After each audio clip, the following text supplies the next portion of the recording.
ദൈവം നമ്മേവരെയും സഹായിക്കുമാറാകട്ടെ. അനുഗ്രഹമറിയതായ നല്ല രാത്രിയിൽ നമുക്ക് ഒരുമിച്ച് കർത്തൃ സന്നിധിയിൽ കൂടി വരുവാൻ സർവകൃപാലുവായി ദൈവം നൽകിയ നല്ല സാവകാശത്തെ ഓർത്തുകൊണ്ട് ദൈവത്തെ സ്തുതിക്കുന്നു. ഈ ഓൺലൈൻ പ്ലാറ്റ്ഫോമിൽ കൂടെ ദൈവത്തിൻ്റെ വചനം പ്രഘോഷിപ്പാൻ തക്കവണ്ണം കർത്താവ് നൽകിയ നല്ല അവസരത്തെ ഓർത്ത് ദൈവത്തെ സ്തുതിക്കുന്നു, സ്തോത്രം ചെയ്യുന്നു.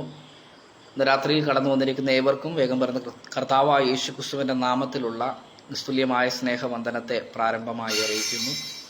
സംഭവബഹുലമായ ഒരു പകൽക്കാലം നമ്മെ വിട്ട് കടന്നുപോയി. രാത്രിയിൽ നാം ഒരുമിച്ച് കർത്താവിൻ്റെ സന്നിധിയിലായിരിക്കുന്നത് ദൈവത്തിൻ്റെ കൃപ ഒന്നുകൊണ്ട് മാത്രമാണ്. നാം നിന്നതല്ല, കർത്താവ് നമ്മെ നിർത്തിയതാണ്. നമ്മുടെ ജീവിതത്തിൽ നാം വീണു പോകേണ്ടതായ പല സാഹചര്യങ്ങളും നമ്മുടെ ജീവിതത്തിൽ കൂടെ കടന്നു പോയപ്പോഴും കർത്താവ് നമ്മെ വലങ്കരം പിടിച്ച് വഴി നടത്തിയ ദൈവത്തിൻ്റെ കരുതലിനായി, സ്നേഹത്തിനായി, വിശ്വസ്തതയെ ഓർത്ത് ഇന്ന് രാത്രി കാലം നമുക്ക് ദൈവത്തെ സ്തുതിക്കുവാൻ കർത്താവ് ഇടയൊരുക്കിയ ദൈവത്തിൻ്റെ കരുതലിനെ ഓർത്ത് ദൈവത്തെ സ്തുതിക്കുന്നു. ഇന്ന് രാത്രി കാലം ദൈവവചന ചിന്തയിലേക്കായി നമുക്ക് സമയങ്ങളെ വേർതിരിക്കാം. ഇന്ന് രാത്രിയിൽ നിങ്ങളുമായി ദൈവത്തിൻ്റെ വചനം ഷെയർ ചെയ്യുവാൻ കർത്താവ് നൽകിയ ഒരു ദൈവിക ആലോചന നിങ്ങളുമായി ഷെയർ ചെയ്യുവാൻ താല്പര്യപ്പെടുന്നു. അതിനാധാരമായി അപ്പോസ്തലനാകുന്ന യോഹന്നാൻ എഴുതിയ 1-ാം ലേഖനം, അതിൻ്റെ 3-ാം അധ്യായം, അതിൻ്റെ 1-ാമത്തെ വാക്യം നമുക്ക് വായിക്കാം.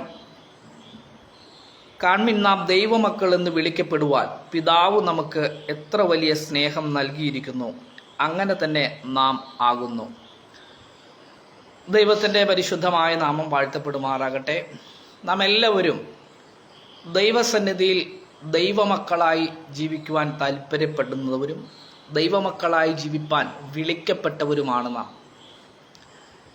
അവനെ കൈക്കൊണ്ട് അവൻ്റെ നാമത്തിൽ വിശ്വസിക്കുന്ന ഏവർക്കും ദൈവമക്കളാകുവാൻ അവൻ അധികാരം കൊടുത്തു എന്ന് ദൈവത്തിൻ്റെ വചനം നമ്മെ പഠിപ്പിക്കുകയാണ്. അപ്പോൾ നാം ഓരോരുത്തരും ആരാണ്? ദൈവത്തിൻ്റെ മക്കളാണ്. നമ്മുടെ കഴിഞ്ഞ കാലങ്ങൾ നാം എടുത്തു നോക്കിയാൽ നാം ഇതിനൊന്നും അവകാശികളല്ലായിരുന്നു, ഇതിനൊന്നും നമുക്ക് യാതൊരു യോഗ്യതയുമില്ലായിരുന്നു. എന്നാൽ കർത്താവിന് നമ്മോട് തോന്നിയതായ വലിയ സ്നേഹമാണ് ദൈവമക്കളായി തീരുവാൻ നമുക്ക് അധികാരം ലഭിച്ചത്. രാത്രിയിൽ നാം ദൈവത്തിൻ്റെ സന്നിധിയിലായിരിക്കുമ്പോൾ ആരാണ് ദൈവമക്കൾ? യഥാർത്ഥത്തിൽ നാം ദൈവമക്കളായി തീർന്നിട്ടുണ്ടോ എന്നുള്ള ചിന്തയാണ് ഇന്ന് രാത്രിയിൽ നാം ചിന്തിക്കുവാൻ പോകുന്നത്. എന്താണ് ദൈവമക്കളുടെ അല്ലെങ്കിൽ ദൈവമക്കളായിത്തീരുന്നതിൻ്റെ മാനദണ്ഡം എന്ന് പറയുന്നത്? റോമാലേഖനം 8-ാം അധ്യായം അതിൻ്റെ 14-ാമത്തെ വാക്യത്തിൽ അവിടെ ഇങ്ങനെ എഴുതിയിരിക്കുന്നു: ദൈവാത്മാവ് നടത്തുന്നവർ ഏവരും ദൈവത്തിൻ്റെ മക്കൾ ആകുന്നു. ആരാണ് ദൈവത്തിൻ്റെ മക്കൾ എന്നുള്ള ചോദ്യത്തിനുള്ള മറുപടി, ദൈവാത്മാവ് നടത്തുന്നവരേവരും ആരാണ്? ദൈവത്തിൻ്റെ മക്കളാണ്. ഒന്നാമതായി നാം ചിന്തിച്ചു, അവനെ കൈക്കൊണ്ട് അവൻ്റെ നാമത്തിൽ വിശ്വസിക്കുന്നവർക്ക് ഏവർക്കും ദൈവത്തിൻ്റെ മക്കളായി തീരുവാൻ ദൈവം അധികാരം നൽകി. അപ്പോൾ ഒന്ന്, ദൈവത്തെ കൈക്കൊള്ളുന്നവർക്കാണ്. കർത്താവായ യേശു ക്രിസ്തു എൻ്റെ പാപങ്ങൾക്ക് പരിഹാരമായി കാൽവരി ക്രൂശിൽ മരിച്ചു എന്ന് ഹൃദയം കൊണ്ട് വിശ്വസിക്കുകയും വായ കൊണ്ട് ഏറ്റുപറയും ചെയ്യുന്നവരാണ് ദൈവത്തിൻ്റെ മക്കളായി തീരുവാൻ ഇടയായിത്തീരുന്നത്. അപ്പോൾ തന്നെ അവനെ കൈക്കൊണ്ടവർക്കാണ് ദൈവത്തിൻ്റെ മക്കളായി തീരുവാനുള്ള അവകാശം ലഭിക്കുന്നത്. രണ്ടാമത്, നാം ദൈവത്തെ കൈക്കൊണ്ടു എന്നുള്ളതുപോലെ തന്നെ കർത്താവ് നമ്മെ കൈക്കൊള്ളും, ദൈവം നമ്മളെ കൈക്കൊള്ളുന്നുണ്ടോ എന്നുള്ളതുമാണ് നാം ചിന്തിക്കേണ്ടത്. നമുക്കറിയാം, 2 കൊരിന്ത്യർ ലേഖനം അതിൻ്റെ 7-ാം അധ്യായത്തിലേക്ക് കടന്നു വരുമ്പോൾ, പ്രിയമുള്ളവരെ, ഈ വാഗ്ദത്തങ്ങൾ നമുക്കുള്ളത് കൊണ്ട് നാം ജഡത്തിലെയും ആത്മാവിലെയും സകല കന്മഷവും നീക്കി നമ്മെ തന്നെ വെടിപ്പാക്കി ദൈവഭയത്തിൽ വിശുദ്ധിയെ തികച്ചുകൊള്ളുക. അപ്പോസ്തലനാകുന്ന പൗലോസ് പറയുകയാണ്, നാം ഓരോരുത്തരും എങ്ങനെ ജീവിക്കണമെന്നുള്ളതാണ്. ദൈവഭയത്തിൽ വിശുദ്ധിയെ തികയ്ക്കുന്നവരായി ജീവിക്കണമെന്നാണ്. അങ്ങനെ ജീവിക്കുന്നവർക്ക് മാത്രമാണ് എന്തുള്ളൂ, ഈ വാഗ്ദത്തം എന്ന് പറയുന്നത് ലഭിക്കുകയുള്ളൂ എന്നുള്ളതാണ്. നാം വായിച്ച കുറിവാക്യത്തിൽ കാൺമിൻ, നാം ദൈവമക്കൾ എന്ന് വിളിക്കപ്പെടുവാൻ പിതാവ് നമുക്ക് എത്ര വലിയ സ്നേഹം നൽകിയിരിക്കുന്നു. പിതാവിന് നമ്മളോട് തോന്നിയതായ വലിയ സ്നേഹമാണ് പുത്രനെ പാപങ്ങൾക്ക് പരിഹാരമായി യാഗമാകുവാൻ ഏൽപ്പിച്ചു കൊടുത്തു എന്നുള്ളത്. അപ്പോൾ പിതാവിന് നമ്മളോട് തോന്നിയ സ്നേഹം ഒന്ന് മാത്രമാണ് നമുക്ക് ദൈവമക്കൾ എന്ന പദവിയിലേക്ക് അവസരം ലഭിച്ചത്. അപ്പോൾ ദൈവമക്കളായി തീരണമെങ്കിൽ നാം ഓരോരുത്തരും എങ്ങനെയുള്ളവരായിരിക്കണം? ദൈവാത്മാവിനാൽ നടത്തപ്പെടുന്നവരാണ് ദൈവത്തിൻ്റെ മക്കൾ എന്ന അവകാശം പറയുവാൻ കഴിയുള്ളൂ. അങ്ങനെയെങ്കിൽ ഇന്ന് രാത്രിയിൽ നാം ഓരോരുത്തരും ദൈവാത്മാവിനാലാണോ നടത്തപ്പെടുന്നത് എന്ന് നാം ചിന്തിക്കേണ്ടത് ആവശ്യമാണ്. റോമാലേഖനം തന്നെ അതിൻ്റെ 6-ാം അധ്യായത്തിലേക്ക് കടന്നു വരുമ്പോൾ സ്നാനത്തെക്കുറിച്ചുള്ളൊരു ഭാഗമാണ്. അതിൻ്റെ 6-ാമത്തെ വാക്യത്തിൽ അവിടെ ഇങ്ങനെ എഴുതിയിരിക്കുന്നു: നാം ഇനി പാപത്തിന് അടിമപ്പെടാതെ വണ്ണം പാപശരീരത്തിന് നീക്കം വരേണ്ടതിന് നമ്മുടെ പഴയ മനുഷ്യൻ അവനോടുകൂടെ ക്രൂശിക്കപ്പെട്ടു എന്ന് നാം അറിയുന്നു. അങ്ങനെ മരിച്ചവൻ പാപത്തിൽ നിന്ന് മോചനം പ്രാപിച്ചിരിക്കുന്നു. അപ്പോൾ നാം ഓരോരുത്തരും ദൈവത്തിൻ്റെ മക്കളാണ്. ദൈവാത്മാവ് നടത്തുന്നവരേവരും ദൈവത്തിൻ്റെ മക്കളാണ്. അങ്ങനെയെങ്കിൽ നാം യഥാർത്ഥത്തിൽ ദൈവത്തിൻ്റെ മക്കളായി തീർന്നിട്ടുണ്ടോ? രണ്ടാമതായി, നാം യഥാർത്ഥത്തിൽ പാപമോചനം പ്രാപിച്ചവരാണോ? നമുക്കറിയാം, നമ്മുടെ ക്രിസ്തീയ ജീവിതത്തിൽ വർഷങ്ങളുടെ കണക്ക് നോക്കിക്കഴിഞ്ഞാൽ അനേക വർഷങ്ങൾക്ക് മുമ്പ് രക്ഷിക്കപ്പെട്ടവരുണ്ട്, അനേക മാസങ്ങൾക്ക് മുമ്പ് രക്ഷിക്കപ്പെട്ടവരുണ്ട്, ചില ദിവസങ്ങൾക്ക് മുമ്പ് രക്ഷയിലേക്ക് കടന്നു വന്നവരുണ്ട്. ദൈവമക്കൾ എന്ന പദവി, ഞാൻ ദൈവമക്കളായി തീർന്നു എന്നുള്ള വിശ്വാസത്തിൽ ജീവിക്കുന്നവരുമുണ്ട്. എന്നാൽ യഥാർത്ഥത്തിൽ പാപമോചനം നാം പ്രാപിച്ചവരാണോ? നാം എല്ലാവരും പാപമോചനം പ്രാപിച്ച് ദൈവമക്കൾ എന്ന പദവി അലങ്കരിക്കുന്നവരാണ്. എന്നാൽ എന്താണ് ഈ പാപമോചനം എന്ന് പറയുന്നത്?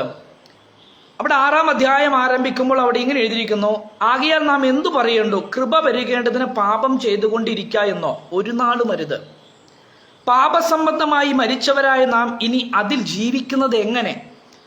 അപ്പോൾ ഒരുവൻ ക്രിസ്തുവിലായാൽ അവൻ പുതിയ സൃഷ്ടിയാണ് എങ്കിൽ, നാം ഓരോരുത്തരും പാപസംബന്ധമായി മരിച്ചവരാണ് എങ്കിൽ നമുക്ക് വീണ്ടും ആ പാപത്തിൽ നിലനിൽക്കുവാൻ കഴിയുന്നതല്ല.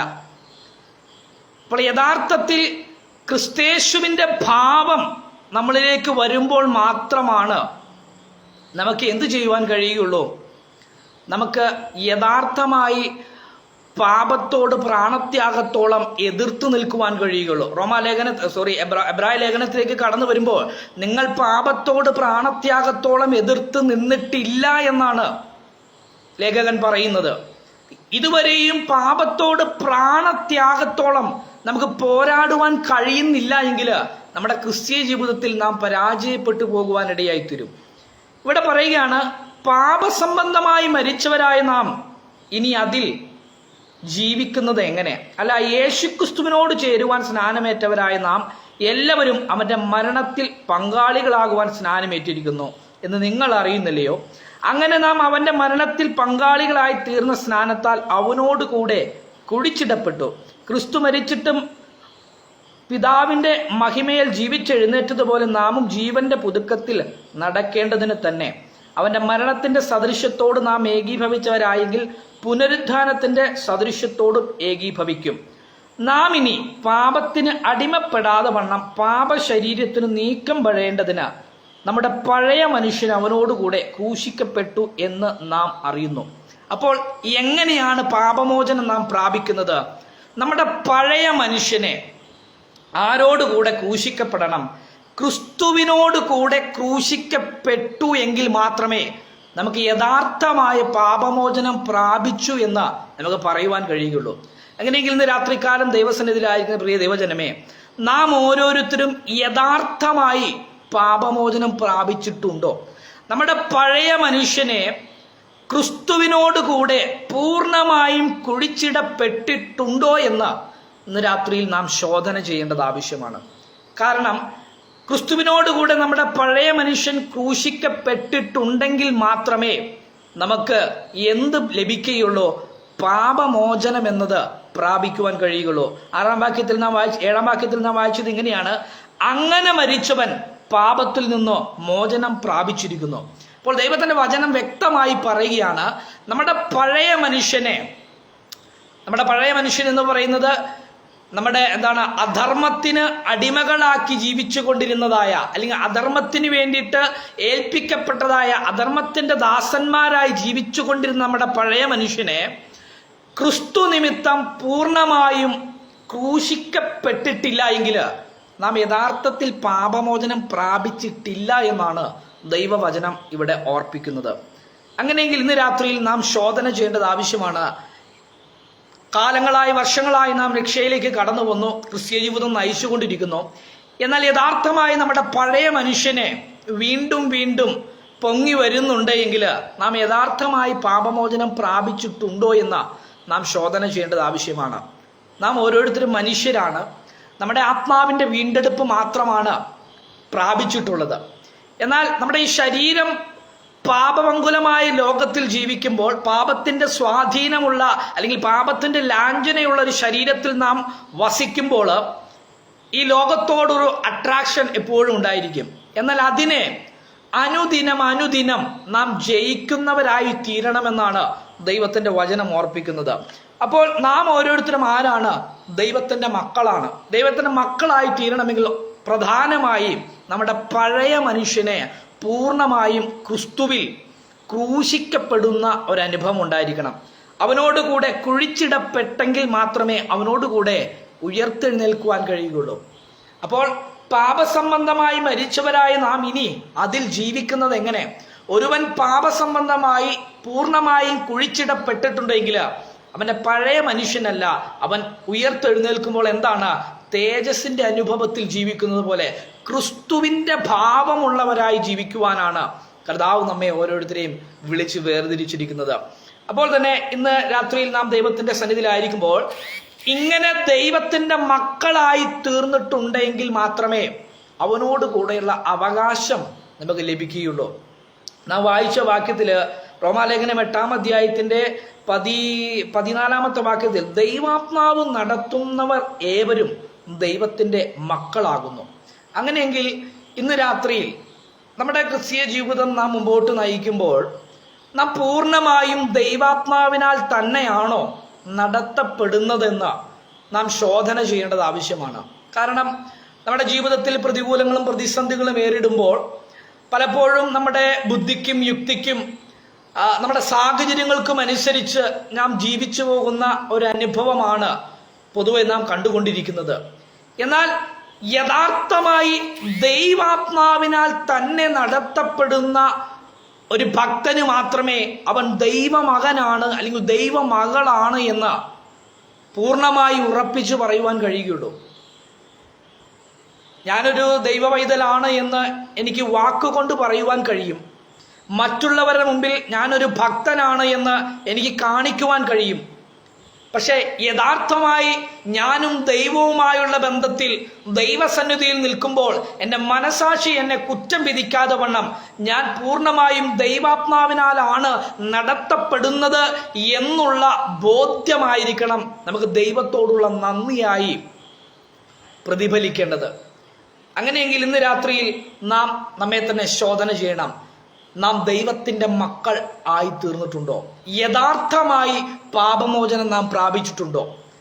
വർഷങ്ങളായി നാം ജീവിക്കുന്നു, വർഷങ്ങളായി കൂട്ടായ്മകളും ആരാധനകളും മീറ്റിങ്ങുകളും ഒന്നും മുടങ്ങാതെ നാം പോകുന്നു. പക്ഷെ നമ്മുടെ പഴയ മനുഷ്യനെ പൂർണ്ണമായും കുഴിച്ചിടപ്പെടുവാൻ കഴിയുന്നില്ല എങ്കിൽ നാം പൂർണ്ണമായും പാപമോചനം പ്രാപിച്ചിട്ടില്ല എന്നാണ് വചനം നമ്മെ പഠിപ്പിക്കുന്നത്. അങ്ങനെയെങ്കിൽ ഇന്ന് രാത്രിയിൽ നമ്മുടെ കർത്താവിൻ്റെ സന്നിധിയിൽ നമ്മെ തന്നെ ഒരിക്കൽ കൂടെ സമർപ്പിക്കുന്ന രാത്രിയായി തീരട്ടെ.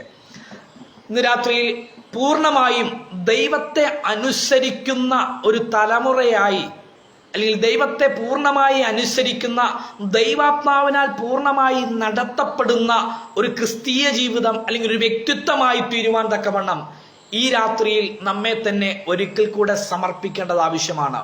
കഴിഞ്ഞ നാളുകളെ അപേക്ഷിച്ചുകൊണ്ട് കർത്താവിൻ്റെ വരവ് ഏറ്റവും ആസന്നമായിരിക്കുന്ന ഒരു കാലഘട്ടത്തിലാണ്. ഞാൻ എപ്പോഴും പറയുന്നൊരു കാര്യമുണ്ട്, അന്ത്യകാലഘട്ടത്തിൻ്റെ അന്ത്യനാളുകളിലാണ് നാം ഓരോരുത്തരും ജീവിച്ചുകൊണ്ടിരിക്കുന്നത്.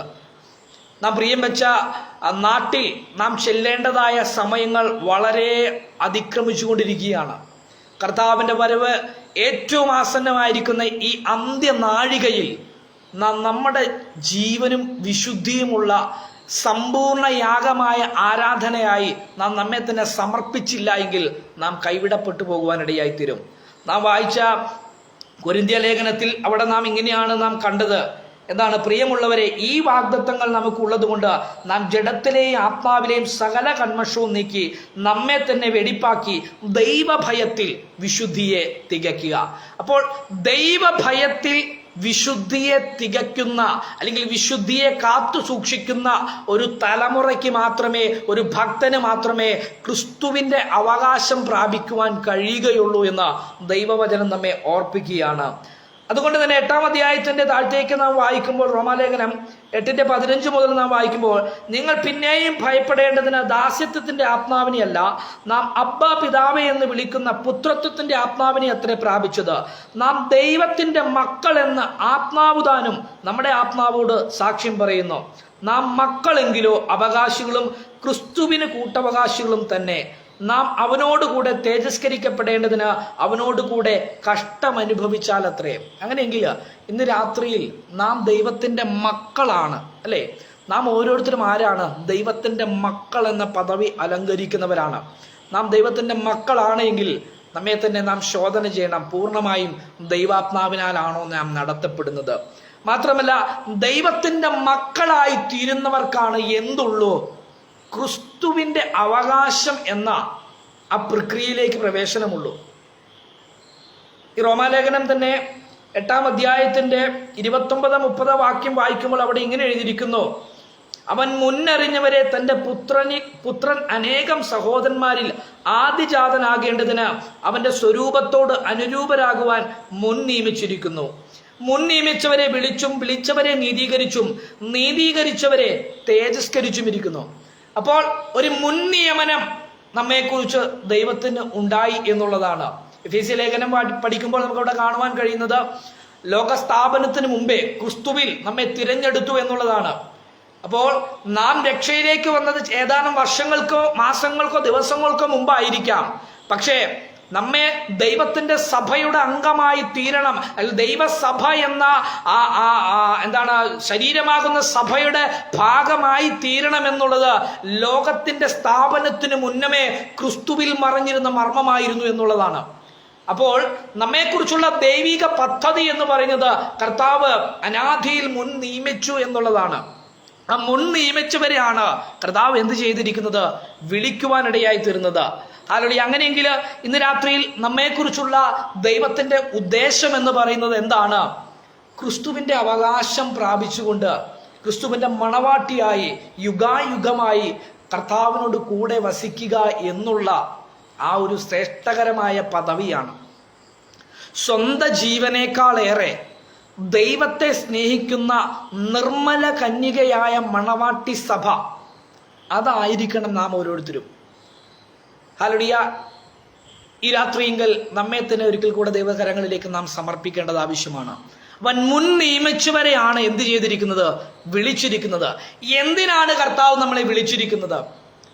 പലപ്പോഴും പലരോടും നാം ചോദിച്ചു കഴിഞ്ഞാൽ, എന്തിനാണ് നിങ്ങളെ രക്ഷിക്കപ്പെട്ടത്, എന്തിനാണ് ദൈവം നിങ്ങളെ വിളിച്ചത് എന്ന് ചോദിച്ചു കഴിഞ്ഞാൽ പലപ്പോഴും പലരുടെയും ആൻസർ എന്താണ്? സ്വർഗത്തിൽ പോകുവാൻ വേണ്ടിയിട്ടാണ്. എന്തിനാണ് രക്ഷിക്കപ്പെട്ടത്? സ്വർഗത്തിൽ പോകുവാൻ വേണ്ടിയിട്ടാണ്. പലപ്പോഴും ഈ വളരെ കോൺട്രവേഴ്സി ഉള്ളൊരു ഒരു വിഷയമാണ് ഈ സ്വർണ്ണാഭരണം എന്നുള്ളത്. പലപ്പോഴും നമ്മൾ ഇവിടെ ഉപേക്ഷിക്കുന്നത് എന്തിനു വേണ്ടിയിട്ടാണ്? അവിടെ കിട്ടുമെന്നുള്ളത് കൊണ്ടാണ്, അല്ലേ? ഞാൻ ഇവിടെ ഉപേക്ഷിക്കുന്നത് എന്തിനാണ്? എനിക്ക് അവിടെ സ്വർണ്ണ തെരുവീതിയാണ്, എനിക്കവിടെ പിതാവായ ദൈവം ഒരുക്കിയിരിക്കുന്ന വലിയൊരു ഭവനമുണ്ട്, ഇവിടെ ഞാൻ ദരിദ്രനായി തീർന്നാലും എനിക്കവിടെ നിത്യഭവനമുണ്ട്. അപ്പോൾ ഇവിടെ ഉപേക്ഷിക്കുന്നത് നമുക്ക് സ്വർഗത്തിൽ കിട്ടുവാൻ വേണ്ടിയിട്ടാവരുത്. ക്രിസ്തുവിനോട് കൂടെ നാം പൂർണ്ണമായി കുഴിച്ചിടപ്പെട്ട് കഴിയുമ്പോൾ, ദൈവമക്കളായി തീരുമ്പോൾ അവനിലുള്ള ക്രിസ്തുവിലുള്ള സകല അവകാശങ്ങളും അധികാരങ്ങളും കർത്താവ് നമുക്ക് നൽകി തരുവാനിടയായിത്തീരുന്നു. അപ്പോൾ മണവാട്ടി സഭ എന്ന് പറയുന്നത് സ്വന്തം ജീവനേക്കാളേറെ ദൈവത്തെ സ്നേഹിക്കുന്ന മണവാട്ടിയായിരിക്കണം. അപ്പോൾ എൻ്റെ ജീവനേക്കാളേറെ ഞാൻ ആരെ സ്നേഹിക്കണം? എൻ്റെ ദൈവത്തെ സ്നേഹിക്കണം. ഈ ദാനിയേലിന്റെ പുസ്തകം നാം പഠിക്കുമ്പോൾ, ദാനിയേലിന്റെ സ്നേഹിതന്മാരെ കുറിച്ച് പഠിക്കുമ്പോൾ, അവരെ എരിയുന്ന തീച്ചൂളയിലേക്ക് ഇടാനായിട്ട് രാജാവിന്റെ കൽപ്പന പുറപ്പെടുവിച്ചപ്പോൾ ആ ബാലന്മാർ പറഞ്ഞത് ഇങ്ങനെയാണ്: ദൈവം ഞങ്ങൾ ഇതിൽ നിന്ന് വിടിവിച്ചാലും വിടിവിച്ചില്ലെങ്കിലും ഞങ്ങള് രാജാവ് നിർത്തിയിരിക്കുന്ന ബിംബത്തെ നമസ്കരിക്കുകയില്ല. അപ്പോൾ ഇന്ന് രാത്രിയിൽ നമ്മുടെയും തീരുമാനം അതായിരിക്കണം. എനിക്കൊരു പ്രതികൂലം വരുമ്പോൾ, എനിക്കൊരു പ്രശ്നം വരുമ്പോൾ, ഈ പ്രശ്നത്തിന് ദൈവം എന്നെ വിടിവിച്ചാലും വിടിവിച്ചില്ലെങ്കിലും എനിക്ക് ദൈവത്തെ സ്നേഹിക്കാതിരിക്കുവാൻ കഴിയുകയില്ല. അപ്പോൾ ദൈവം എനിക്ക് അനുകൂലമായാലും പ്രതികൂലമായാലും എനിക്ക് എന്ത് ചെയ്യണം? എനിക്ക് ദൈവത്തെ സ്നേഹിച്ചേ പറ്റത്തുള്ളൂ. അതുകൊണ്ടാണ് ദൈവത്തെ സ്നേഹിക്കുന്നവർക്കും നിർണയപ്രകാരം വിളിക്കപ്പെടുന്നവർക്കും സകലതും നന്മയ്ക്കായി കൂടി വ്യാപരിക്കുന്നു. അപ്പോൾ ദൈവത്താൽ സ്നേഹിക്കപ്പെടുന്നുണ്ടോ എന്ന് ഇന്ന് രാത്രിയിൽ നാം ശോധന ചെയ്യേണ്ടത് ആവശ്യമാണ്. ഇവിടെ പറയുകയാണ്, അവൻ മുൻ നിയമിച്ചവരെ വിളിച്ചു. എന്തിനു വേണ്ടിയിട്ടാണ് കർത്താവ് നമ്മളെ വിളിച്ചിരിക്കുന്നത്? തെസ്സലോനിക്കർക്ക് അപ്പോസ്തലനാകുന്ന പൗലോസ് ലേഖനം എഴുതുമ്പോൾ താൻ അവിടെ ഇങ്ങനെ എഴുതിയിരിക്കുന്നു: യേശുക്രിസ്തുവിന്റെ മഹത്വം പ്രാപിപ്പാൻ വേണ്ടിയിട്ടാണ് ഞങ്ങളുടെ സുവിശേഷ ഘോഷണത്താൽ നിങ്ങളെ രക്ഷയ്ക്ക് വിളിച്ചിരിക്കുന്നത്. അപ്പോൾ നമ്മെ ദൈവം വിളിച്ച് വേർതിരിച്ചിരിക്കുന്നത് എന്തിനു വേണ്ടിയിട്ടാണ്? യേശുക്രിസ്തുവിന്റെ മഹത്വം പ്രാപിപ്പാൻ വേണ്ടിയിട്ടാണ്. അപ്പോൾ ഇന്ന് രാത്രിയിൽ നാം ദൈവസന്നിധിയിലായിരിക്കുമ്പോൾ കാൺമീൻ, നാം ദൈവമക്കൾ എന്ന് വിളിക്കപ്പെടുവാൻ പിതാവ് നമുക്ക് എത്ര വലിയ സ്നേഹം നൽകിയിരിക്കുന്നു. നാം ഓരോരുത്തരും ആരാണ്? ദൈവത്തിന്റെ മക്കളാണ്. മക്കളെങ്കിലോ ദൈവത്തിന് അവകാശികളും ക്രിസ്തുവിന് കൂട്ടവകാശികളുമായിത്തീരുന്നു. അപ്പോൾ ക്രിസ്തുവിന്റെ കൂട്ടവകാശം നാം പ്രാപിക്കണമെങ്കിൽ എന്ത് ചെയ്യണം? നാം ഓരോരുത്തരും ദൈവമക്കളായിത്തീരണം. എങ്ങനെയാണ് ദൈവമക്കളായിത്തീരുന്നത്? ഫിലിപ്പിയർക്ക് എഴുതിയ ലേഖനത്തിൽ അവിടെ ഇങ്ങനെ എഴുതിയിരിക്കുന്നു: അവൻ ദൈവരൂപത്തിലിരിക്കെ ദൈവത്തോടുള്ള സമത്വം മുറുകെ പിടിച്ചുകൊള്ളണമെന്ന് വിചാരിക്കാതെ ദാസരൂപം എടുത്തു. ക്രിസ്തേശുവിലുള്ള ഭാവം തന്നെ ആരിലുണ്ടായിരിക്കണം? നിങ്ങളിലും ഉണ്ടായിരിക്കട്ടെ. ക്രിസ്തേശുവിലുള്ള ഭാവത്തിൽ ജീവിക്കുന്നവനാണ് ക്രിസ്തേശുവിലുള്ള അധികാരങ്ങളും ക്രിസ്തുവിലുള്ള അവകാശങ്ങളും പ്രാപിക്കുവാൻ കഴിയുകയുള്ളൂ. പലപ്പോഴും നാം ഓരോരുത്തരും എങ്ങനെയാണ് ക്രിസ്തുവിലുള്ള അവകാശം പ്രാപിക്കുവാനും ക്രിസ്തുവിലുള്ള അധികാരം ഉപയോഗിക്കുവാനും ആഗ്രഹിക്കുന്നവരാണ്, അല്ലേ? നാം ഓരോരുത്തരും എന്താണ്? ക്രിസ്തുവിനുള്ള സകല അവകാശങ്ങളും, സ്വർഗത്തിലുള്ള സകല അവകാശങ്ങൾക്കും ഞാൻ ആരാണ്? കൂട്ടവകാശിയാണ്, അല്ലേ? അപ്പോൾ തന്നെ ക്രിസ്തുവിലുള്ള സകല അധികാരങ്ങൾക്കും, ആത്മീകമായ സകല അധികാരങ്ങൾക്കും എന്താണ്? ഞാൻ എന്താണ്? അവകാശിയാണ്. ഈ അധികാരങ്ങളൊക്കെ എനിക്ക് വേണം, ഈ അധികാരങ്ങളൊക്കെ എനിക്ക് ഉണ്ട്. അപ്പോൾ യഥാർത്ഥമായി നാം ക്രിസ്തുവിനെ അവകാശം പ്രാപിക്കണമെങ്കിൽ, ക്രിസ്തുവിനുള്ള അധികാരം നാം പ്രാപിക്കണമെങ്കിൽ ക്രിസ്തേശുവിലുള്ള ഭാവത്തിലേക്ക് നാം വരേണ്ടത് ആവശ്യമാണ്. ആ ക്രിസ്തുവിനുള്ള ഭാവത്തിലേക്ക് നാം വന്നെങ്കിൽ മാത്രമേ ഈ ക്രിസ്തുവിലുള്ള അധികാരവും അവകാശവും നമുക്ക് പൂർണ്ണമായും പ്രാപിക്കുവാൻ കഴിയുകയുള്ളൂ. ഇവിടെ മുൻ നിയമിച്ചവരെ വിളിച്ചു. എന്തിനു വേണ്ടിയിട്ടാണ് ദൈവം നമ്മളെ വിളിച്ചത്? പലപ്പോഴും നമ്മുടെ ചിന്തകൾ ഞാൻ ആദ്യം ഓർപ്പിച്ചതുപോലെ സ്വർഗത്തിൽ പോകുവാൻ വേണ്ടിയിട്ടാണ് നമ്മെ ദൈവം വിളിച്ചിരിക്കുന്നത്, അല്ലേ? നമ്മുടെ എല്ലാം ചിന്ത എങ്ങനെയെങ്കിലും സ്വർഗത്തിൽ പോകണം, വല്ല വിധേനയും സ്വർഗത്തിൽ പോകണം. നാം രക്ഷിക്കപ്പെട്ട് കടന്നു വന്നത് എന്തിനു വേണ്ടിയിട്ടാണ്? സ്വർഗത്തിൽ പോകുവാൻ വേണ്ടിയിട്ടാണ്. വല്ല വിധേനയും ആരെയും ദൈവം സ്വർഗത്തിലേക്ക് കൊണ്ടുപോകത്തില്ല. അവനെ കൈക്കൊള്ളുകയും ദൈവം നമ്മെ കൈക്കൊണ്ടെങ്കിൽ മാത്രമേ, ദൈവമക്കളായി തീരുന്ന ഒരു ഭക്തന് മാത്രമേ, ദൈവമക്കൾ എന്ന് ഞാൻ ഓർപ്പിച്ചത് യഥാർത്ഥമായി പാപമോചനം പ്രാപിച്ച് ദൈവാത്മാവിനാൽ നടത്തപ്പെടുന്ന ദൈവമക്കൾക്ക് മാത്രമേ സ്വർഗത്തിലേക്ക് പ്രവേശനമുള്ളൂ. മാത്രമല്ല, സ്വർഗം എന്ന സ്ഥലമല്ല നമ്മുടെ പ്രധാനം. പലപ്പോഴും ഇന്നത്തെ ആത്മീയ ഗോളത്തില് നമ്മുടെ ചിന്തകൾ, നമ്മുടെ ലക്ഷ്യം തെറ്റിയാണ് മുമ്പോട്ട് പോയിക്കൊണ്ടിരിക്കുന്നത്. നമ്മുടെ ലക്ഷ്യം തെറ്റിക്കുന്ന കൗലേടയന്മാർ സഭകൾക്കകത്ത് നുഴഞ്ഞു കയറിയിട്ട് ഇതാണ് അനുഗ്രഹമെന്നും ഇതാണ് നിത്യതയെന്നും ഇതാണ് സ്വർഗമെന്നും പറഞ്ഞ് പഠിപ്പിച്ച് ജനത്തെ പറ്റിക്കുന്ന ഒരു സ്ഥിതിയിലേക്കാണ് നമ്മുടെ ആത്മീയഗോളം പോയിക്കൊണ്ടിരിക്കുന്നത്. യഥാർത്ഥത്തിൽ എന്താണ് അനുഗ്രഹം, എന്താണ് വാഗ്ദത്തം? ദൈവം നൽകി തന്നിരിക്കുന്ന ഏറ്റവും വലിയ വാഗ്ദത്തം എന്ന് പറയുന്നത് എന്താണ്? നിത്യജീവനാണ്. അപ്പോൾ നമുക്ക് കർത്താവ് നൽകി തന്നിരിക്കുന്ന ഏറ്റവും വലിയ വാഗ്ദത്തം നിത്യജീവനാണ്. ആ നിത്യജീവന് അപ്പുറത്തേക്കൊരു വാഗ്ദത്തം ദൈവവചനത്തിൽ നമുക്ക് കാണുവാൻ കഴിയത്തില്ല. അതിനപ്പുറത്തൊരു വാഗ്ദത്തമില്ല.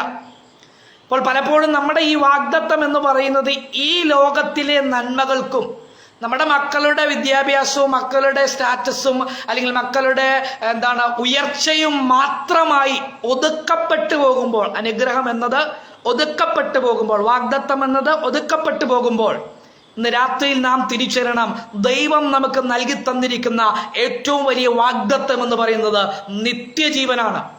ആ നിത്യജീവനിലേക്ക് പോകുന്നതിന് തടസ്സമായുള്ള ഒന്നും നമ്മുടെ ജീവിതത്തിൽ ഉണ്ടാകുവാനേ പാടില്ല.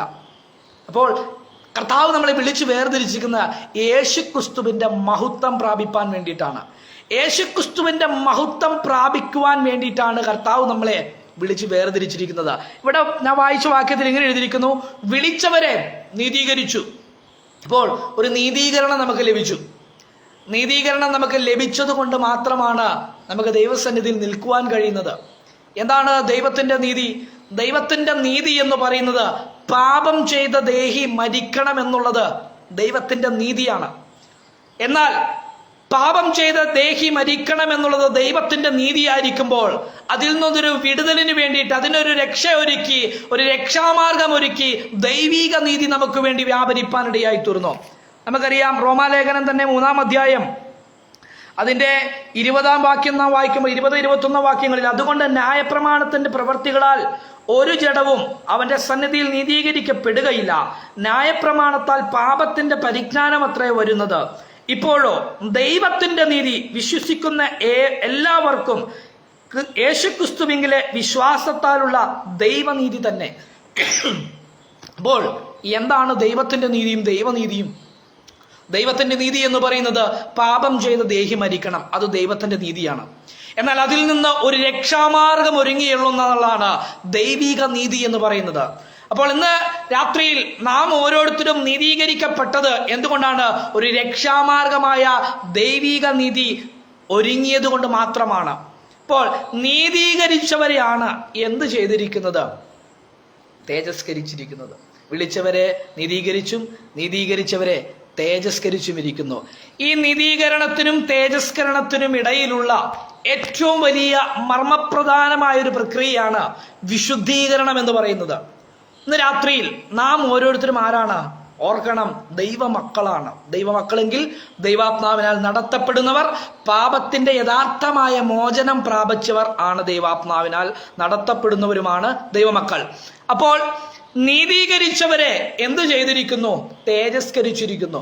യഥാർത്ഥമായ നീതീകരണം പ്രാപിച്ചവർക്ക് മാത്രമേ വിശുദ്ധീകരണം എന്ന പ്രക്രിയയിലേക്ക് പ്രവേശനമുള്ളൂ.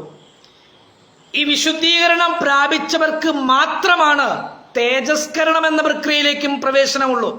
അങ്ങനെയെങ്കിൽ ഈ രാത്രിയിൽ ദൈവസന്നിധിയിലായിരിക്കുന്ന പ്രിയ ദൈവജനമേ, നാം ഓരോരുത്തരും തേജസ്കരണം പ്രാപിച്ച് ക്രിസ്തുവിന്റെ അവകാശം പ്രാപിക്കണമെങ്കിൽ നാം വിശുദ്ധ ജീവിതം, നാം ആദ്യം ഓർപ്പിച്ചതുപോലെ ദൈവഭയത്തിൽ വിശുദ്ധിയെ നാം തികയ്ക്കുന്നവരായി തീരണം. ദൈവഭയത്തിൽ നമ്മുടെ ജഡത്തിന്റെ ആത്മാവിന്റെ സകല കന്മഷവും നീക്കി ദൈവഭയത്തിൽ വിശുദ്ധിയെ തികയ്ക്കുന്ന ഒരു ഭക്തനെ മാത്രമേ, ഒരു വ്യക്തിയെ മാത്രമേ എന്തുള്ളൂ? അവന് തേജസ്കരണം എന്ന പ്രക്രിയയിലേക്ക് പ്രവേശനമുള്ളൂ. ഈ തേജസ്കരണം പ്രക്രിയയിലേക്ക് പ്രവേശനം ലഭിക്കുമ്പോഴാണ് ക്രിസ്തുവിന്റെ അവകാശങ്ങൾ നമുക്ക് യഥാർത്ഥമായി അനുഭവിക്കുവാൻ കഴിയുകയുള്ളൂ. എന്ന പകലിൽ നാം ദൈവസന്നിധിയിലായിരിക്കുമ്പോൾ യഥാർത്ഥമായി ദൈവമക്കളായി തീർന്നവർക്ക് മാത്രമാണ് അവന്റെ അവകാശം പ്രാപിക്കുവാൻ കഴിയുള്ളൂ. നാം ആദ്യം ഓർപ്പിച്ചതുപോലെ ഹല്ലേലൂയ, ക്രിസ്തുവിന്റെ അവകാശം പ്രാപിപ്പാൻ വേണ്ടി നാം ഓരോരുത്തരും കർത്താവ് നമ്മെ വിളിച്ചു വേർതിരിച്ചിരിക്കുന്നു. ഹല്ലേലൂയ. അവനോടുകൂടെ തേജസ്കരിക്കപ്പെടണമെങ്കിൽ നാം എന്ത് ചെയ്യണം? അവനോടുകൂടെ കഷ്ടം അനുഭവിച്ചാൽ അത്രേ. അങ്ങനെയെങ്കിൽ ഇന്ന് രാത്രിയിൽ നമ്മുടെ ജീവിതത്തിൽ കടന്നു വരുന്ന കഷ്ടതകള്, നമ്മുടെ ജീവിതത്തിൽ നാം നേരിടുന്നതായ ബുദ്ധിമുട്ടുകൾ, കഷ്ടതകളെല്ലാം എന്തിനു വേണ്ടിയിട്ടാണ്? നിത്യമായ തേജസ്സിന്റെ ഘനമായി തീരുവാൻ വേണ്ടിയിട്ടാണ്. അല്ലെങ്കിൽ നിത്യമായ തേജസ്സിലേക്ക് പ്രവേശനത്തിന് വേണ്ടിയിട്ടാണ് ഈ ലോകത്തിൽ നമുക്ക് കഷ്ടതകൾ ഉണ്ട് എന്ന് നാം തിരിച്ചറിയേണ്ടത്. അപ്പോസ്തലനായ പൗലോസ് ഫിലിപ്പിയർക്ക് ലേഖനം എഴുതുമ്പോൾ അവിടെ പറയുന്നൊരു കാര്യമുണ്ട്: കഷ്ടം അനുഭവിക്കുവാനുള്ള വരം എനിക്ക് ലഭിച്ചിരിക്കുന്നു. അങ്ങനെയെങ്കിൽ നാം എത്ര പേര് ആ കഷ്ടം എന്ന വരത്തിന് വേണ്ടി പ്രാർത്ഥിക്കുന്നവരാണ്? കഷ്ടതയിൽ കൂടെ അല്ലാതെ നമുക്ക് നിത്യജീവനിലേക്ക് പ്രവേശനമല്ല. നമ്മുടെ പ്രവൃത്തികളെല്ലാം എന്തിനു വേണ്ടിയിട്ടുള്ളതായിരിക്കണം? നിത്യജീവനിലേക്ക് നിലനിൽക്കുന്ന പ്രവൃത്തികളായിത്തീരണം. ഹല്ലേലൂയ. നാം ഓരോരുത്തരും ദൈവമക്കളായി തീരുവാൻ കർത്താവ് നമ്മളെ വിളിച്ച് വേർതിരിച്ചിരിക്കുന്നത് യേശുക്രിസ്തുവിന്റെ മഹത്വം പ്രാപിപ്പാൻ വേണ്ടിയിട്ടാണ്. അങ്ങനെയെങ്കിൽ ഈ തേജസ്കരണം എന്ന പ്രക്രിയയിലേക്ക് നമുക്ക് പ്രവേശനം ലഭിക്കണമെങ്കിൽ നാം ഓരോരുത്തരും ദൈവഭയത്തിൽ വിശുദ്ധിയെ തികയ്ക്കുന്നവരായി തീരണം. ഈ ലോകത്തിൽ നശിച്ചു പോകുന്ന മാനത്തിനും പദവികൾക്കും മറ്റുള്ളവരുടെ നല്ല വാക്കുകൾക്കും വേണ്ടിയിട്ടല്ല നാം ഈ ലോകത്തിൽ ജീവിക്കേണ്ടത്. ക്രിസ്തുവിന്റെ അവകാശം പ്രാപിപ്പാൻ വേണ്ടിയിട്ടാണ് നമ്മെ കർത്താവ് വിളിച്ചിരിക്കുന്നത്. പലപ്പോഴും നാം ദൈവത്തിന്റെ മക്കളായി തീർന്നിട്ടും വേണ്ട രീതിയിൽ നമുക്ക് അവകാശം പ്രാപിക്കുവാൻ കഴിയുന്നില്ല എന്നുള്ളതാണ് യഥാർത്ഥമായൊരു സത്യം. അതിനൊരു ഉദാഹരണം പറഞ്ഞു കഴിഞ്ഞാൽ നമുക്ക് എല്ലാവർക്കും അറിയാവുന്നൊരു ഭാഗമാണ് മുടിയനായ പുത്രന്റെ, നാം എല്ലാവരും പറയുന്നതായ മുടിയനായ പുത്രന്റെ കഥ, ഉപമ. അവിടെ തനിക്ക് വരേണ്ടതായ നന്മകളെല്ലാം ഭാഗം മേടിച്ച് താൻ തൻ്റെ ജീവിതം നാനാവിധമാക്കി കളഞ്ഞു. അപ്പന്റെ ഭവനത്തിലേക്ക് മടങ്ങി വരണമെന്നൊരു ആഗ്രഹം തനിക്കുണ്ടായി. താൻ മടങ്ങി വന്നപ്പോൾ അപ്പൻ തന്നെ വളരെ സന്തോഷത്തോടെ സ്വീകരിച്ച് തനിക്ക് വേണ്ടതെല്ലാം, നല്ല അങ്കിയും മോതിരവും ഒക്കെ ഇടിയിച്ച്, ചെരുപ്പൊക്കെ ഇടിയിച്ച് തൻ്റെ അവകാശത്തിലേക്ക് മടക്കി വരുത്തി. ഇന്ന് രാത്രി എന്നെ കേൾക്കുന്ന ആരെങ്കിലും യഥാർത്ഥമായ ആ ദൈവസ്നേഹം അധികമായി അനുഭവിക്കണമെന്ന് ആഗ്രഹിക്കുന്നുവെങ്കിൽ നിങ്ങളെ തന്നെ ഒരിക്കൽ കൂടെ ദൈവകരങ്ങളിലേക്ക് സമർപ്പിച്ചാൽ മാത്രം മതി. അപ്പാ, ഞാൻ സ്വർഗത്തോടും നിന്നോടും പാപം ചെയ്തു, നിന്റെ മകനെന്ന് വിളിപ്പാൻ ഞാൻ യോഗ്യനല്ല എന്ന് തന്റെ ഹൃദയത്തിൽ താൻ തീരുമാനിച്ചപ്പോൾ അപ്പനോട് ഞാൻ പറയുമെന്ന് പറഞ്ഞു. എന്നാൽ അപ്പനോട് വിളിച്ച് പറയുന്നതിന് മുമ്പ് തന്നെ അപ്പൻ തനിക്ക് വേണ്ടതെല്ലാം ഒരുക്കി കൊടുക്കുവാനിടയായി തീർന്നു. എന്നാൽ എന്നെ ചിന്തിപ്പിച്ചതായ ഭാഗം എന്ന് പറയുന്നത് ആ മൂത്ത മകനെ കുറിച്ചാണ്. മൂത്ത മകൻ പറയുന്നൊരു കാര്യമുണ്ട്. ഇളയ മകൻ മടങ്ങി വന്നു എന്നറിഞ്ഞപ്പോൾ മൂത്ത മകൻ അപ്പനോട് ചോദിക്കുന്നൊരു ചോദ്യമുണ്ട്: അപ്പാ, ഞാൻ ഇത്രയും കാലം നിന്നോട് കൂടെ അല്ലായിരുന്നു? എൻ്റെ സ്നേഹിതരുമായി സന്തോഷിക്കേണ്ടതിന് ഒരു ആട്ടുകൊറ്റൻ പോലും നീ എനിക്ക് തന്നിട്ടില്ല, ഒരു കാളക്കുട്ടിയെ പോലും എനിക്ക് തന്നിട്ടില്ല. അപ്പോൾ അപ്പൻ പറയുന്ന ഒരു മറുപടി ഇങ്ങനെയാണ്: മകനെ, നീ ഇത്രയും കാലം എന്നോട് കൂടെ അല്ലായിരുന്നോ? ഇന്നത്തെ ആത്മീയ ഗോളത്തിൽ ഈ മൂത്ത മകന്റെ അവസ്ഥയാണ് നമുക്ക് ഓരോരുത്തർക്കും. കാരണം പിതാവിനോട് കൂടെയാണ് ഇരിക്കുന്നത്, അപ്പനോട് കൂടെയാണ് ഇരിക്കുന്നത്. എന്നാൽ എന്താണ്? അപ്പന്റെ അവകാശങ്ങൾ അനുഭവിക്കുവാൻ കഴിയാത്ത അവസ്ഥയിൽ നമ്മുടെ ആത്മീകമായി നാം ക്ഷീണിച്ചു പോകുവാനിടയായി തീർന്നു. യഥാർത്ഥമായി മക്കളായി തീർന്നവർക്ക് മാത്രമാണ് അവകാശം അനുഭവിക്കുവാൻ കഴിയുകയുള്ളൂ. ഈ മൂത്ത മകനോട് അപ്പൻ ചോദിക്കുകയാണ്: നീ ഇത്രയും കാലം എന്നോട് കൂടെ അല്ലയോ? നിനക്ക് വേണമെങ്കിൽ അത് അനുഭവിക്കത്തില്ലായിരുന്നോ? ഇങ്ങനെയാണ് നമ്മുടെ ഓരോരുത്തരുടെയും അവസ്ഥ. വർഷങ്ങളായി രക്ഷയിലേക്ക് വന്നിട്ട്, വർഷങ്ങളായി ദൈവവചനം നാം കേൾക്കുകയും വായിക്കുകയും ധ്യാനിക്കുകയും ഒക്കെ ചെയ്യുന്നു. എന്നാൽ വേണ്ട രീതിയിൽ ക്രിസ്തുവിന്റെ അവകാശങ്ങളെ അനുഭവിക്കുവാൻ കഴിയാതെ പൈശാചികനായവൻ അതെല്ലാം എന്തു ചെയ്തിരിക്കുന്നു? തടയപ്പെട്ട് നിർത്തിയിരിക്കുകയാണ്. ഇന്ന് രാത്രികാലം അതിന്മേൽ ഒരു വിടുതൽ നമുക്ക് ആവശ്യമാണ്. ഹല്ലേലൂയ. ക്രിസ്തുവിന്റെ അവകാശം പ്രാപിപ്പാനാണ് ദൈവം നമ്മളെ വിളിച്ചു വേർതിരിച്ചിരിക്കുന്നത്. ഞങ്ങളുടെ സുവിശേഷ ഘോഷണത്താൽ നിങ്ങളെ രക്ഷയ്ക്ക് വിളിച്ചിരിക്കുന്നത് യേശുക്രിസ്തുവിന്റെ മഹത്വം പ്രാപിപ്പാൻ വേണ്ടിയിട്ടാണ്. ഈ ലോകത്തിൽ നശിച്ചു പോകുന്ന യാതൊന്നിനും വേണ്ടിയിട്ടല്ല ദൈവം നമ്മളെ വിളിച്ചിരിക്കുന്നത്.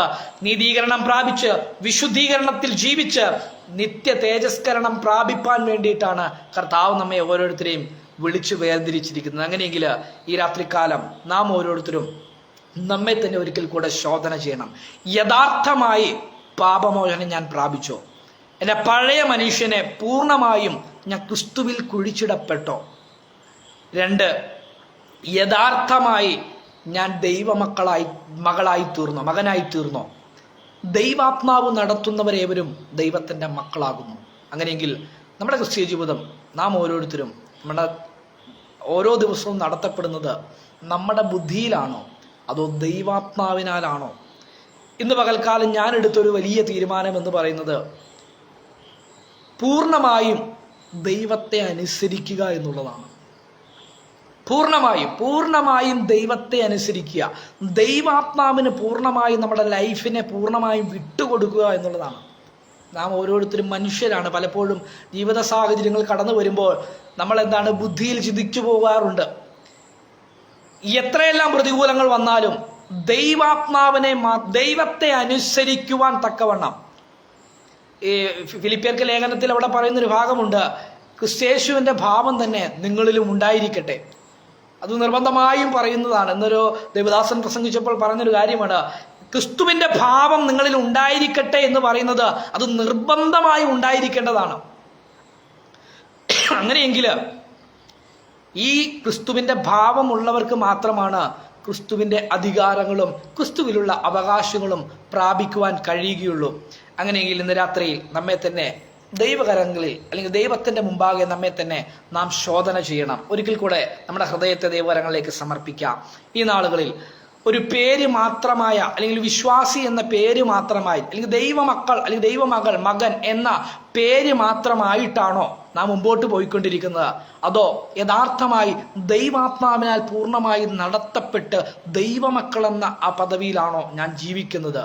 യഥാർത്ഥമായി എൻ്റെ പഴയ മനുഷ്യനെ പൂർണ്ണമായി കുഴിച്ചിട്ട് പാപമോചനം പൂർണ്ണമായും പ്രാപിച്ചു എന്നുള്ള ബോധ്യത്തിലാണോ ഇന്ന് രാത്രിയിൽ നാം നിൽക്കുന്നത്? നമ്മുടെ കർത്താവിന്റെ വരവ് ഏറ്റവും ആസന്നമായി. കാന്ത എങ്ങനെ ഒരുങ്ങണം? തന്നെത്താൻ ഒരുക്കണം. നമ്മെ ഒരുക്കുവാൻ ആരുമില്ല. കുഞ്ഞാടിന്റെ കല്യാണം വന്നുവല്ലോ, കാന്തയും തന്നെത്താൻ ഒരുങ്ങിയിരിക്കുന്നു. നമ്മെ ഒരുക്കുവാൻ മറ്റാരുമില്ല കേട്ടോ. നാം തന്നെ ഒരുങ്ങി ഒരുക്കത്തോടെ ഇരിക്കുന്നവർ മണിയറയിൽ പ്രവേശിപ്പാനിടയായിത്തീരും.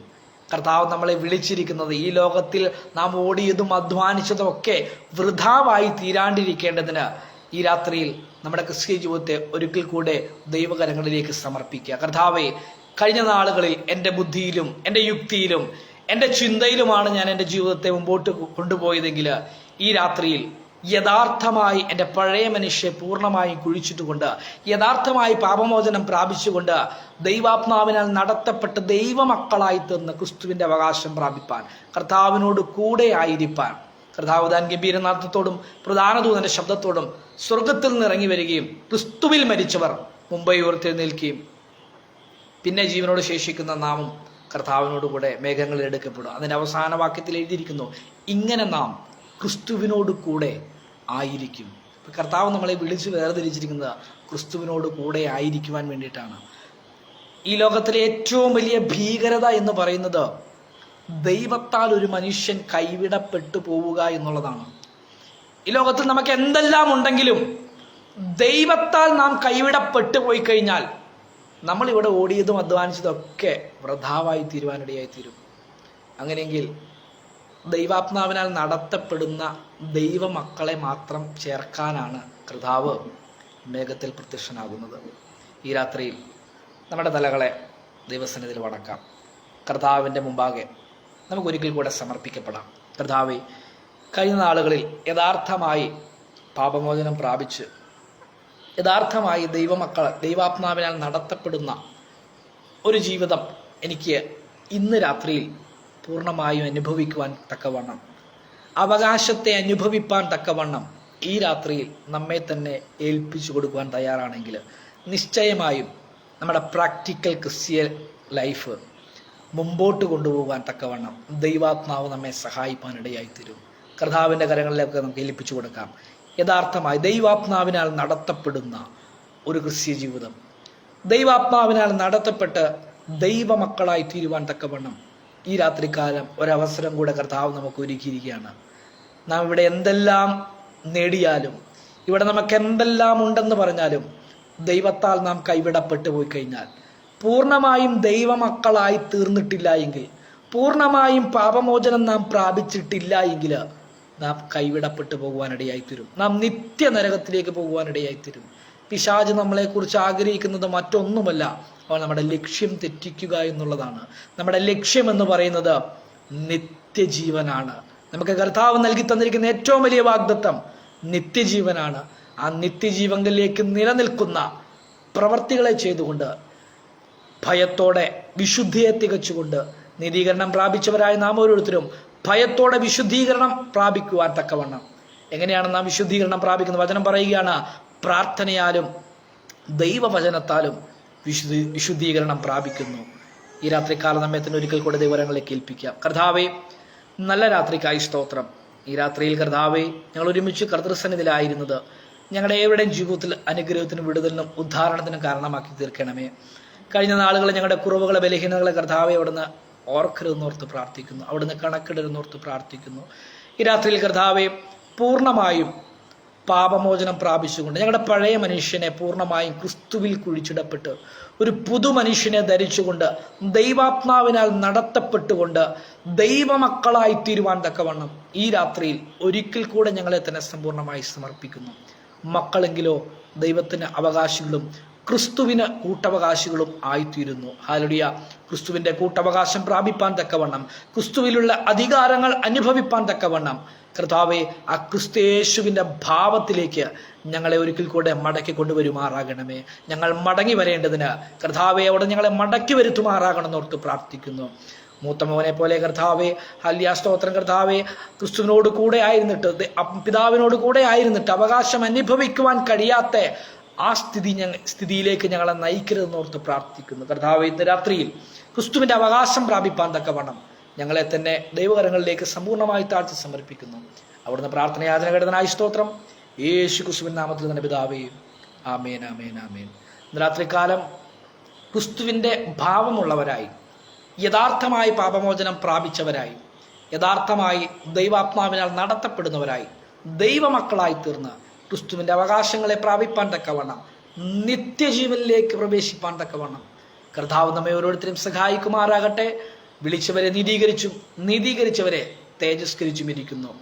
കർത്താവിനാൽ ഭയത്തോടെ ദൈവഭയത്തിൽ നമ്മുടെ വിശുദ്ധിയെ തികച്ചുകൊണ്ട് നമ്മുടെ ക്രിസ്തീയ ജീവിതം വിജയകരമായി മുമ്പോട്ട് കൊണ്ടുപോകാൻ സർവകൃപാലുവായ ദൈവം നമ്മെ ഓരോരുത്തരെയും സഹായിക്കുമാറാകട്ടെ എന്ന് പറഞ്ഞുകൊണ്ട് ഇന്ന് രാത്രികാലം ദൈവസന്നിധിയിലായിരിക്കുന്നു. കർത്താവ് നമ്മെ ഏവരെയും ധാരാളമായി അനുഗ്രഹിക്കുമാറാകട്ടെ. ആമേൻ. സ്തോത്രം.